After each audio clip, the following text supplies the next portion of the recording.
If you look historically, countries don't cut their way to economic prosperity. Countries tend to grow their way to economic prosperity. You with me so far?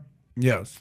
Countries grow their way out of economic prosperity. No, that's the opposite of what I said. Countries grow their way into economic prosperity. They grow by I've building heard that one businesses. too many times. So let's keep getting into debt, is what you're saying.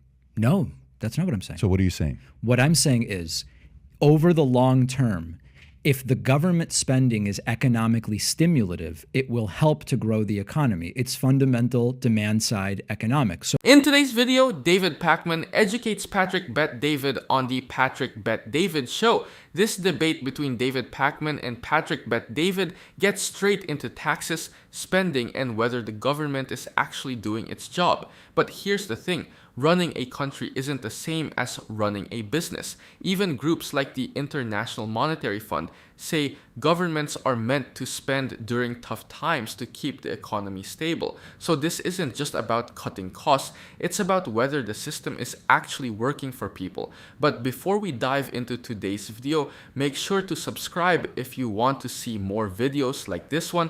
You said the only difference when you went to your example of military, and you wanted me to say yes, and you said, look, I'm not a socialist because I think this. And he said, the only difference is I just want 2 or 3 more programs. And what I'm saying is we can't afford it today. Okay, that's maybe in 20 years. But I worry that I don't know if you think I'm talking in bad faith or if you maybe don't understand my political views, but I think differences that are actually much more subtle than you think they are being blown up as if there's this crazy difference here about what's going on. We're definitely using different rhetoric in this conversation, but I don't know whether we're actually understanding each other really that well, because I'm with you. If there are programs that are wasteful, how do we define wasteful, right? That's the difficulty. But if there are programs that are wasteful, if there are programs that are not economically stimulative, if there are programs that are being used for fraudulent reasons or whatever the case, I'm going to be right there with you saying we need to do something about this. The things I'm looking at when they are done in other countries, the country doesn't become socialist. You can still own your business. They don't socialize your business. They don't communize your business. None of those things happen. Many of these countries have really good business environments, but they're just saying, hey, we have enough riches here that this capitalist system has created, which I'm in favor of, where we can do a couple more things. That's all I'm saying. What I'm saying to you is... You don't want it. No, it's not what I'm saying to you, that I don't want it. Yeah, we can't afford it. If you can stop interrupting this entire damn show, freaking, it's not fun, is it? No, I'm good with it. It's part of having conversations with people. It doesn't offend me. But if I sit there and I say, David, we can't afford it right now. Okay, I would say, what do you mean? I would tell you it's called $31 trillion. Okay. Is what it's called. We're in debt, a lot of debt. Okay. And you may not have to pay it back. Somebody has to pay it back. Your 7-year-old's going to have to pay it back, but that money's not going to print. 7-month-old's going to have to pay it back. Someone's going to pay it back. Okay. That $31 trillion, you're not just one day going to say, guys, let's just write this thing off. You guys okay, China? Hey, Japan, you cool? Let's just write this thing off and just forget about it. And let's start again. How cool would that be? Well, we can't do that. We have that debt. We can't afford it right now. One of the things about a lot of these issues is, first of all, they're way bigger than any conversation where we just list the programs and say we cut. If you look historically, countries don't cut their way to economic prosperity. Countries tend to grow their way to economic prosperity. You with me so far? Yes.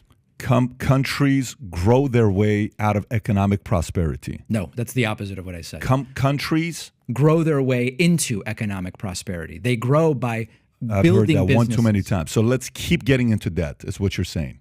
No, that's not what I'm saying. So what are you saying? What I'm saying is, over the long term, if the government spending is economically stimulative, it will help to grow the economy. It's fundamental demand-side economics. Now, the whole "we can't afford it" argument sounds straightforward until you look at how economies actually work. Countries don't operate like households. Even institutions like the Congressional Budget Office and International Monetary Fund have pointed out that government spending, when it's targeted right, can actually grow the economy instead of just draining it. Take something like infrastructure or education. Historically, those aren't just expenses, they're investments. The US interstate highway system, for example, ended up boosting productivity and economic growth far beyond what it cost to build. Same with programs like the GI Bill after World War II. It expanded the workforce and helped create decades of economic expansion. But what really matters isn't just the raw number. It's the debt relative to the size of the economy. The US has carried high debt before, especially after World War II, and still grew its way out of it through strong economic expansion. There's also this idea that someone has to pay it back, which is partly true, but in practice, governments often manage debt over time rather than paying it off all at once. It's more about keeping it sustainable than eliminating it entirely. That's why David's angle makes sense. It's not about blindly adding programs, it's about whether spending actually stimulates growth or improves long-term productivity. Like, as an example, there are certain government programs that are highly... Are these cigars, by the way? I just noticed this over here. You can take it. If countries... spend money on... I don't know. You seem to be looking something up. I don't know if you're paying attention. I'm listening to you, though. I am listening to you. Go ahead. If countries spend money on economically stimulative programs with a high economic multiplier, they can create growth. If countries spend money in ways that are not economically stimulative, then it increases the debt. So, for example, just to pick two different programs, I don't have any emotional attachment to these two programs. I'm just going to list two programs: food stamps and... What is happening in here, by the way? Are those gummies? Yeah, taking vitamins. Man, this is trying to be healthy for you. I know. I don't want to be a 400-pound guy. Food stamps have a high economic multiplier. Okay, tax cuts for the very rich have a low economic multiplier. I'm not passing any judgment in any way. I'm just telling you there are ways that the government can spend money that is good for the economy and ways that is not so good. That's my only point. What were the two programs you said you wanted to add on? I think we should have some kind of minimum level healthcare system for everybody. And it would actually be cheaper than what we have. What we have includes people that go to the emergency room as primary care, which is insanely expensive. Sometimes they don't pay their bills, and that leads to everybody who does have health insurance is just absorbing that cost. Mm-hmm. It would just be cheaper if we provided everybody some basic level of care. There are states that have done it. I think that's just a basic thing. And secondly, I would like to socialize some aspect of paid family leave, parental and maternal. Not hugely expensive. It's economically stimulative in the sense that when other countries have done it, they find that productivity ends up being higher when parents return to work, and it's been widely studied. These are just like two things. We're already paying for most of them either in terms of productivity losses or through the healthcare that we pay for to absorb people who don't pay and use the emergency room. It can be done, revenue neutral. Now, there's actual data on this. Economists talk about something called the fiscal multiplier, and groups like the Congressional Budget Office have found that programs aimed at lower income households, like food assistance, tend to have a higher multiplier. Why? Because that money gets spent immediately on essentials, which flows right back into the economy.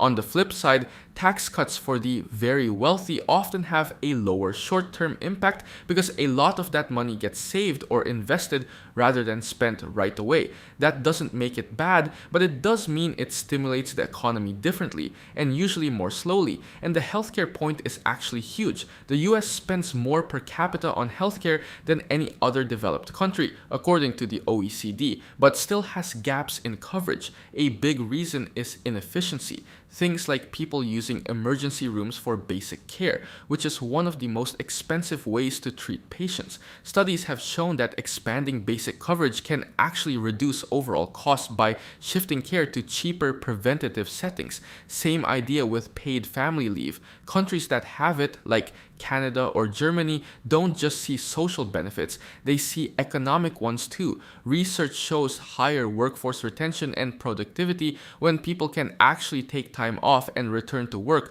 without burning out or dropping out entirely. That's why David's angle makes sense. It's not about more spending versus less spending. It's about what kind of spending actually drives growth and reduces inefficiencies. Because if you invest in the right places, you're not just spending money, you're fixing problems that are already costing you more in the long run.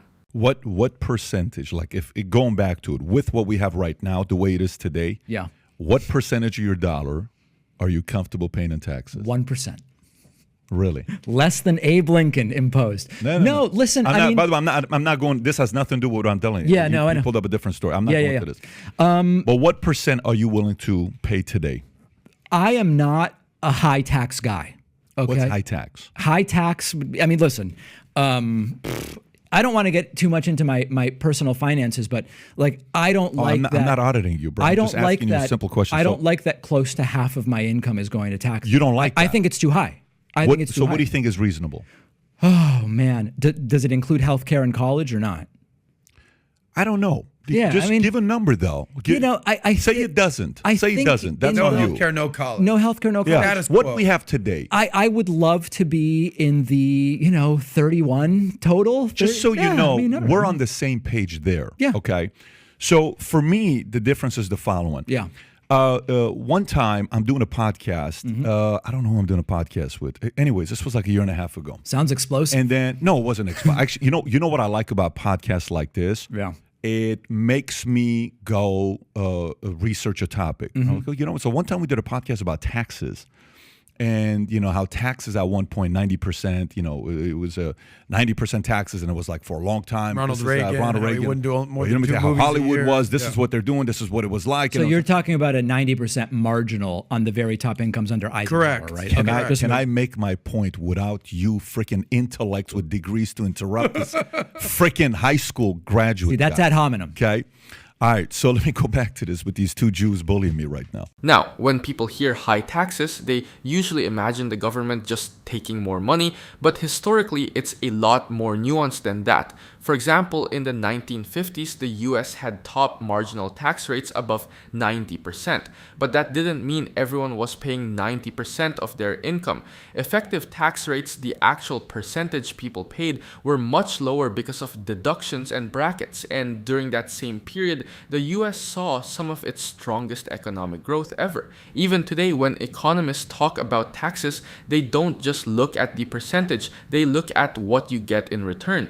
Countries with similar or even higher tax burdens often include healthcare, education, and stronger social safety nets, which means people aren't paying those costs separately out of pocket. Groups like the Organization for Economic Cooperation and Development consistently show that Americans actually pay more overall when you combine taxes plus private costs like healthcare and college. There's also the revenue side of this. The Congressional Budget Office has pointed out that federal revenue as a share of GDP isn't historically high right now. It's actually pretty moderate compared to past decades. So when people talk about deficits and debt, it's not just about spending. It's also about how much revenue is coming in. That's why David's angle makes sense. It's not just what percentage feels good. It's about how the system is structured overall, what you pay, what you get, and whether it actually balances out in the long run. Because if you're paying less in taxes but way more in healthcare,